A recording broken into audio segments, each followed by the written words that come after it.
enfants. Ils essayent même de jongler avec la loi, avec l'appui des non-suivistes, parce que malheureusement, beaucoup de médecins sont des réciteurs de cours tout court. Ils ne sont même pas scientifiques, même un peu d'ailleurs, ils ne connaissent même pas ce que c'est que la science qui part de l'observation. Voilà, donc... voilà des gens qui sont conséquents. Ils refusent par protection de leur enfant, comme je dis et je le mets sur moi, résister jusqu'au sang.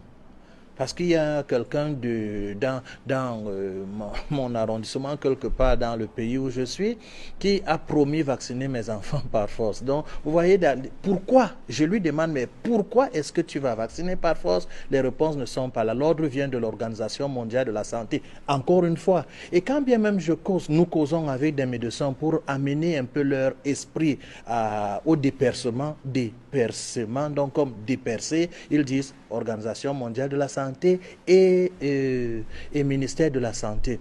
Écoutez, l'heure est très grave. Hein. Laissons encore l'autre côté, l'Occident, même comme on voit que, Ulrich l'a expliqué tout à l'heure, partout en Europe, les gens luttent contre cette vaccination, sauf malheureusement en Afrique. Mais je vous avertis, écoutez bien et prenez vos dispositions. Lorsqu'on lutte, vous pensez qu'on a le droit de lutter seul et vous ne prenez pas des engagements. Vous avez appris la semaine passée qu'il y a 8000 vaccins qui sont en train de descendre au Congo.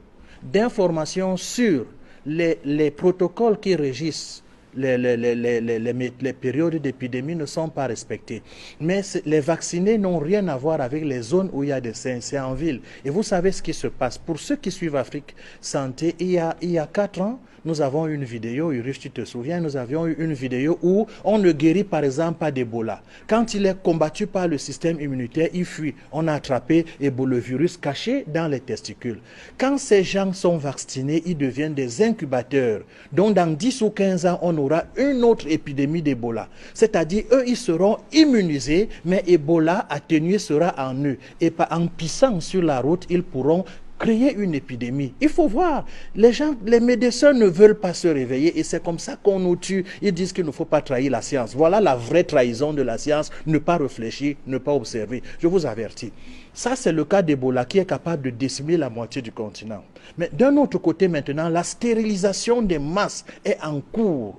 Il faut qu'on nous explique, que les scientifiques africains s'assoient pour voir si nous sommes des inventeurs ou bien des créateurs de problèmes. Nous attirons votre attention avec des vidéos parce que ce ne sont pas seulement nos déclarations. Et nous sommes même très très modestes parce que je ne fais qu'arrêter ma gorge là pour ne pas bombarder ce qui est digne d'être bombardé, mais en attirant juste votre attention par les Blancs eux-mêmes qui dénoncent ces choses. Méfiez-vous, ne vaccinez pas. Quand il y a eu une série d'empoisonnés par le Kinimax ici sont devenus boiteux, ils ont accusé la poliomyélite qui est un virus faible. Moindre vitamine A, le gars est mort plus qu'un cadavre. Vitamine C, il démissionne. Au lieu qu'on s'accroche sur l'alimentation, on fabrique des vaccins contre quelle poliomyélite? Il n'y a pas eu de poliomyélite en Afrique. Mais seuls les vaccinés contre la poliomyélite ont été attaqués. Renseignez-vous. Ça, j'attire votre attention pour qu'une commission soit ouverte et que cette vérité soit dite. Ne vaccinez pas.